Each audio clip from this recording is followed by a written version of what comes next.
Willkommen, liebe Hörer, zu einer weiteren spannenden Episode von Weisheiten zum Mitnehmen. Diesmal tauchen wir in ein Thema ein, das so mysteriös ist wie der Inhalt einer Kühlschranktüte von vor 3 Wochen, dem Sexus.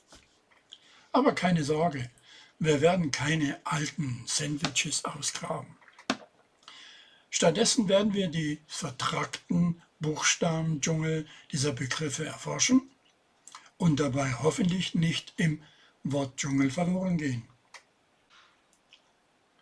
Das Thema Geschlechteridentität, Gendern und Pronomen ist in den letzten Jahren zu einem bedeutenden Diskussions- und auch zu einem Streitpunkt geworden.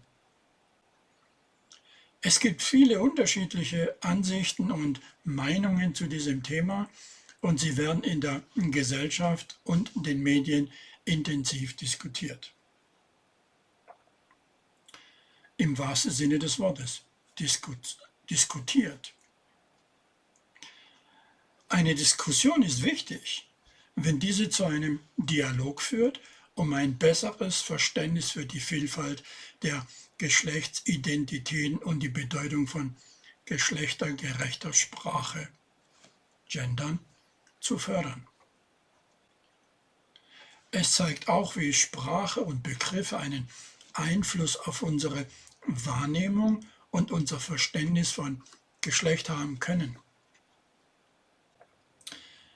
Es ist also definitiv eine Form von Logomachie, Kampf den Giganten, der Worte, in unserer heutigen Zeit.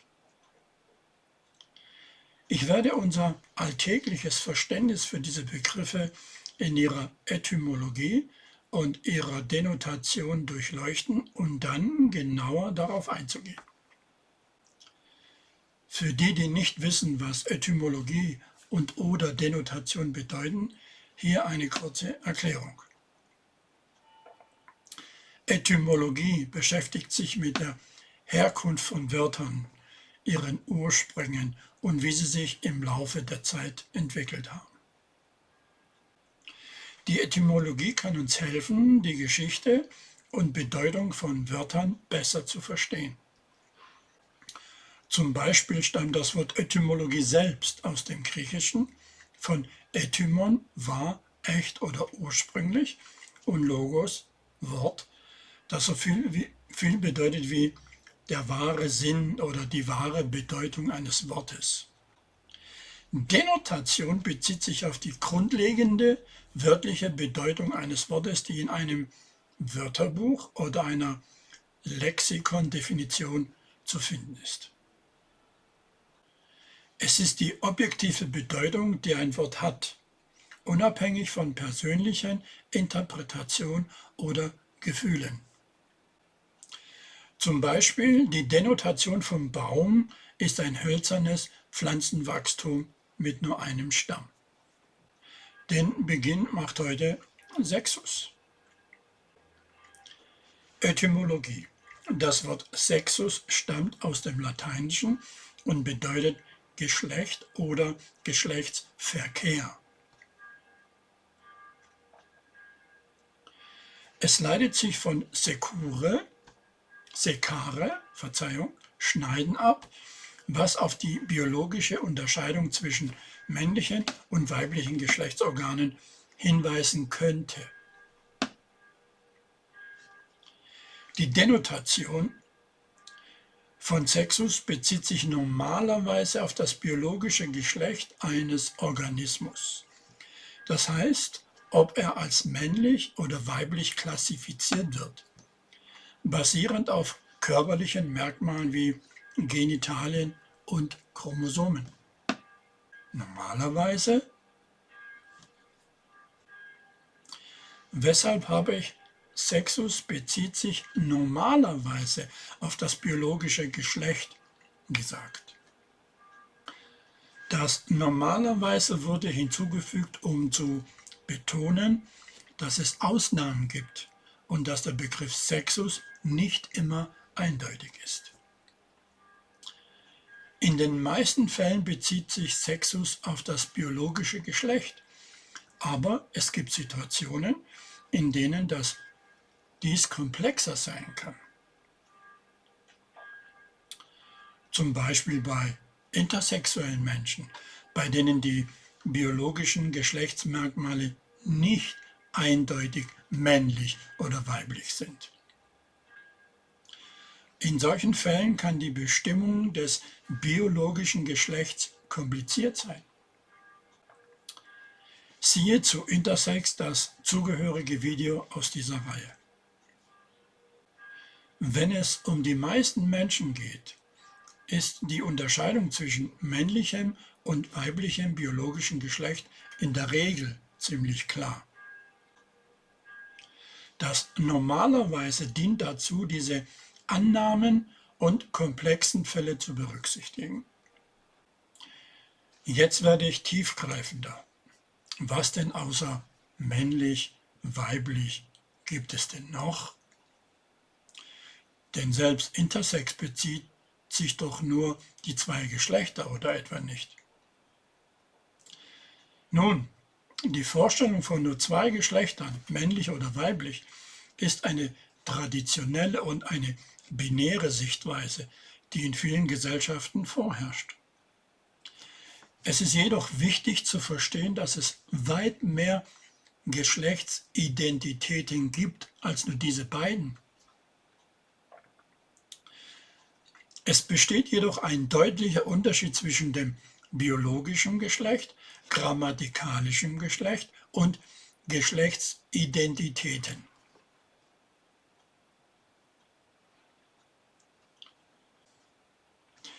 Hier ist ein Versuch einer Erklärung. Biologisches Geschlecht. Das biologische Geschlecht bezieht sich auf die physischen und anatomischen Merkmale, die bei der Geburt aufgrund der Chromosomenkombination zugewiesen werden. In den meisten Fällen werden Menschen bei der Geburt entweder als männlich mit XY-Chromosom oder weiblich mit XX-Chromosom klassifiziert. Dies ist die traditionelle und oft vereinfachte Sichtweise von Geschlecht, die auf biologischen Merkmalen basiert. Grammatikalisches Geschlecht. Genus.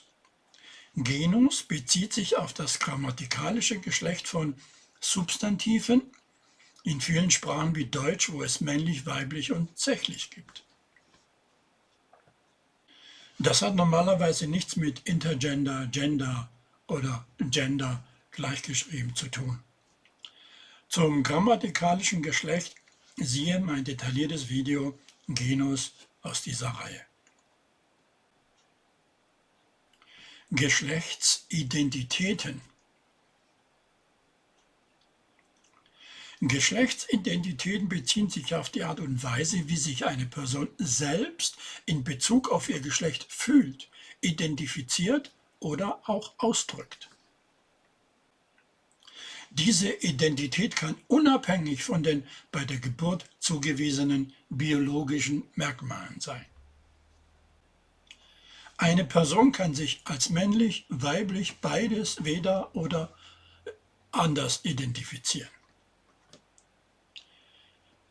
Geschlechtsidentitäten sind subjektiv und können vielfältig sein. Zu den unterschiedlichen Identitäten siehe das detaillierte Video Intergender aus dieser Reihe. Auf meiner weiteren Reise zu Sexus habe ich noch Folgendes gefunden, was ich hier beleuchten will. Sexus, männlich.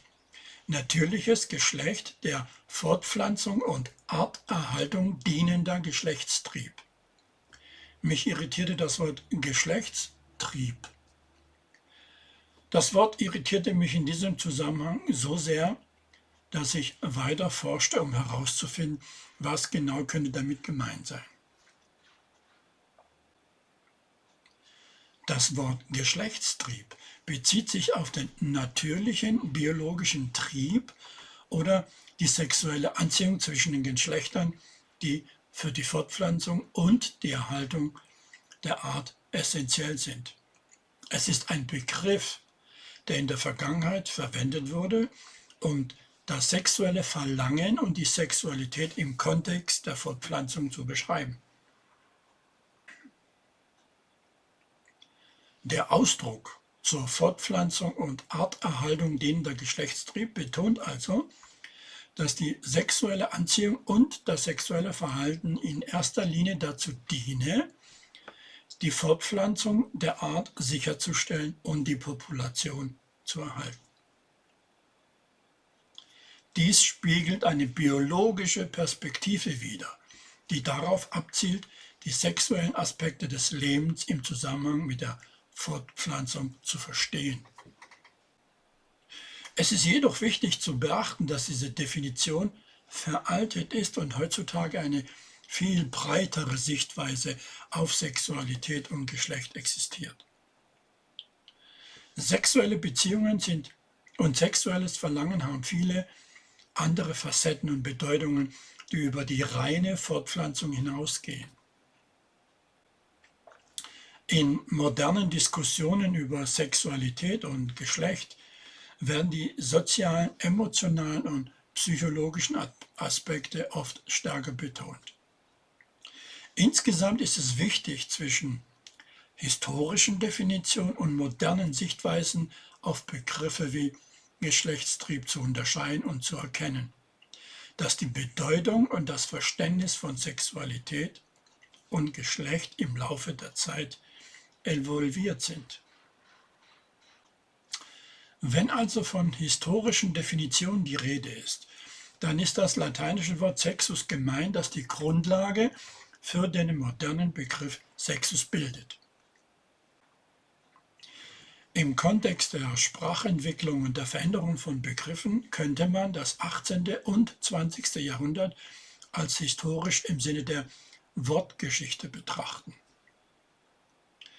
Die Bedeutung von Wörtern entwickelt sich im Laufe der Zeit und es kann Unterschiede zwischen den älteren und modernen Verwendungen geben. In Bezug auf die Definition des Begriffs Sexus und die Betonung des Geschlechtstriebs in dieser Definition zeigt dies, wie sich das Verständnis von Geschlecht und Sexualität im Laufe der Zeit entwickelt hat. Moderne Definitionen und Diskussionen über Geschlecht und Sexualität sind oft viel vielschichtiger und berücksichtigen eine breitere Palette von sozialen, psychologischen und kulturellen Aspekten als historische Definition. Die Betrachtung dieser historischen Definition kann dazu beitragen, die Entwicklung des Sprachgebrauchs und des Denkens über Geschlecht und Sexualität besser zu verstehen. Wenn ich also die Etymologie des Wortes Sexus beschreiben möchte, ist es durchaus relevant, die historische Entwicklung des Begriffs zu betrachten. Denn die Etymologie bezieht sich auf die Herkunft und die Entwicklung von Wörtern, einschließlich ihrer Bedeutung im Laufe der Zeit. Es wäre also sinnvoll, die verschiedenen Bedeutungen und Verwendungen von Sexus im Laufe der Geschichte zu untersuchen, angefangen bei seiner lateinischen Ursprungsversion bis hin zur modernen Bedeutung. Dies kann dazu beitragen, ein umfassendes Verständnis der Etymologie dieses Begriffs zu entwickeln und seine Entwicklung im Kontext von Geschlecht und Sexualität zu veranschaulichen. Denn die Etymologie eines Begriffes kann oft sehr umfangreich sein und viel historischen Kontext erfordern. Da ich aber die Länge dieses Videos begrenzen möchte und hier kein Studium ersetzen will, ist es sicherlich eine gute Idee, sich auf die wichtigsten Aspekte und Entwicklungen zu konzentrieren, die für mein Thema relevant sind. Was ich ja auch hiermit mache. Kann es sein, dass unser modernes Wort Sex von Sexus abgeleitet ist? Ja, das ist tatsächlich der Fall. Das moderne englische Wort Sex leitet sich vom lateinischen Wort sexus ab. Im Laufe der Zeit hat sich das Wort Sex im Englischen entwickelt, um sich auf sexuelle Aktivität im Allgemeinen zu beziehen. Die Verbindung zwischen diesen beiden Begriffen ist ein Beispiel dafür, wie sich Wörter und ihre Bedeutungen im Laufe der Geschichte verändern können. Haben wir dann zum Beispiel in Deutschland das Sex aus dem Englischen übernommen? Ein klares Jein. In vielen Fällen hat die englische Sprache Einfluss auf die deutsche Sprache, insbesondere in Bezug auf Begriffe aus der modernen Kultur und Technologie. Das Wort Sex wurde wahrscheinlich aus dem Englischen übernommen, um die Bedeutung von sexueller Aktivität zu beschreiben. Es ist eine geläufige und unkomplizierte Bezeichnung für dieses Thema. Dies ist ein Beispiel für die Übernahme von Fremdwörtern oder Anglizismen in die deutsche Sprache, um neue Konzepte oder Entwicklungen auszudrücken.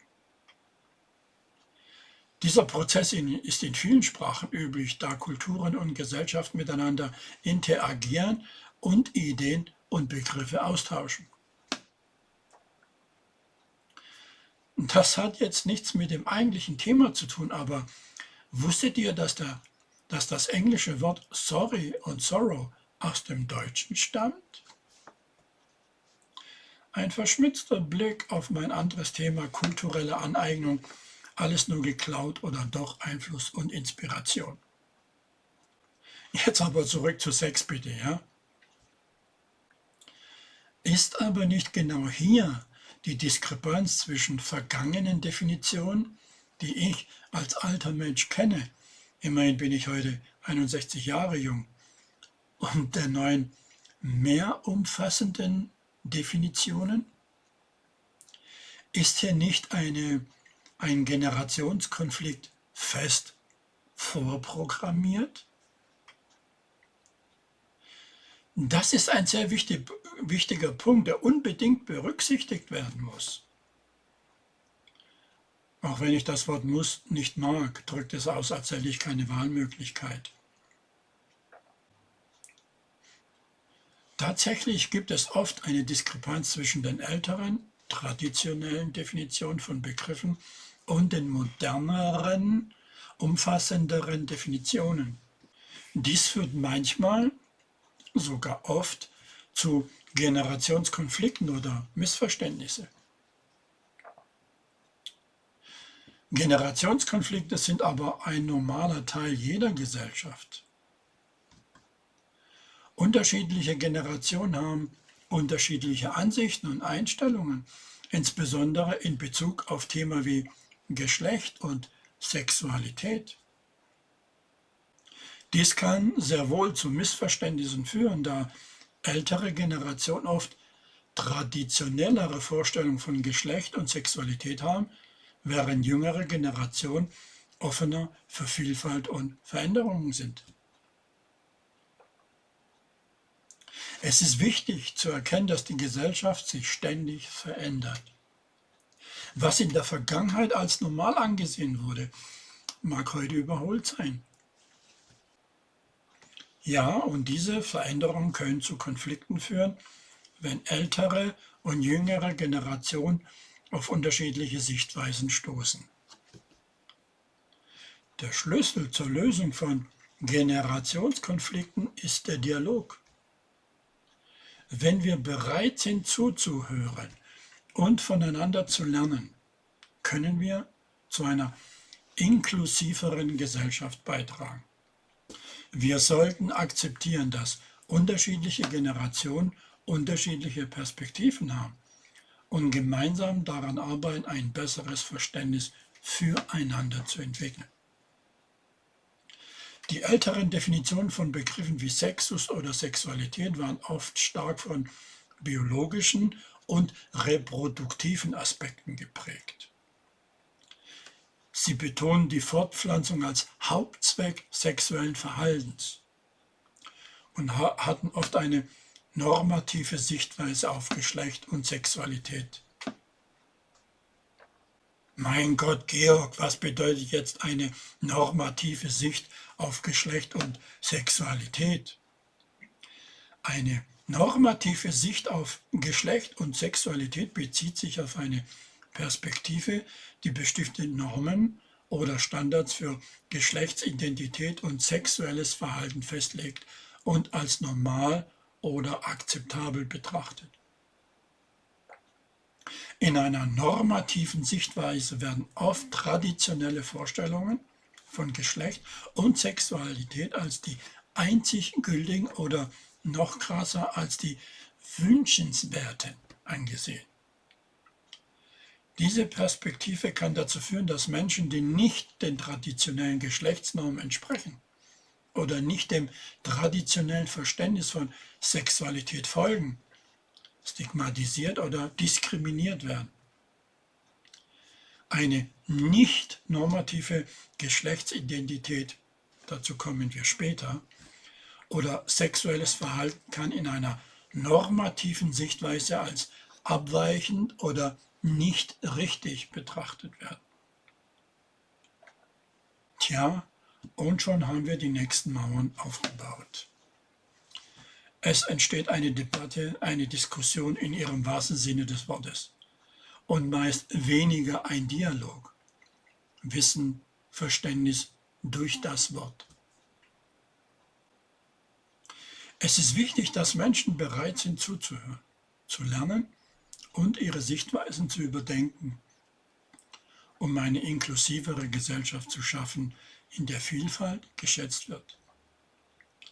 Eine offene Diskussion kann dazu beitragen, diese Prozesse in Gang zu setzen und dazu beizutragen, Barrieren und Mauern abzubauen. Nun, liebe Hörer, haben wir uns heute durch die Wirren von Sexus gekämpft, als wäre es ein dichter Nebel aus Buchstaben. Wir haben gehört, dass Sex nicht nur ein Wort für lustige Geschichten ist und dass Geschlechtstrieb nicht bedeutet, dass das Geschlecht eine Autobahn ist, auf der man ohne Tempolimit dahin braust.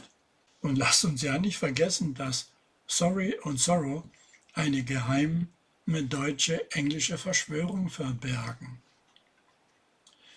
Und jetzt, nachdem wir die Abenteuer von Sexus überstanden haben, ist es Zeit, uns in das nächste Wortabenteuer zu stürzen. Dem Genus. Keine Sorge, es geht nicht um ungewöhnliche Genussmittel wie Kiffen, sondern um die Welt der grammatischen Geschlechter. Also schnallt euch an, wir tauchen gleich ein in den Genus-Dschungel, wo es keine Kalorien, keinen Rausch, aber viele Wortspiele gibt. Aber bevor wir uns auf den nächsten Teil stürzen, erlaubt mir euch an Sokrates, meinen Urgroßvater übrigens, zu erinnern. Und ist der Schüler nicht wenigstens die Hälfte seines Weges alleine gegangen, so hat er nichts gelernt. Also, nehmt euch eine Pause, geht euren Weg und lasst uns beim nächsten Mal gemeinsam in den Genus-Dschungel eintauchen. Ich mache jetzt auch eine Pause. Mir raucht nämlich der Kopf. Weisheiten zum Mitnehmen. Bleibt mir gewogen, euer Georg Moratidis. Bis zum nächsten Mal.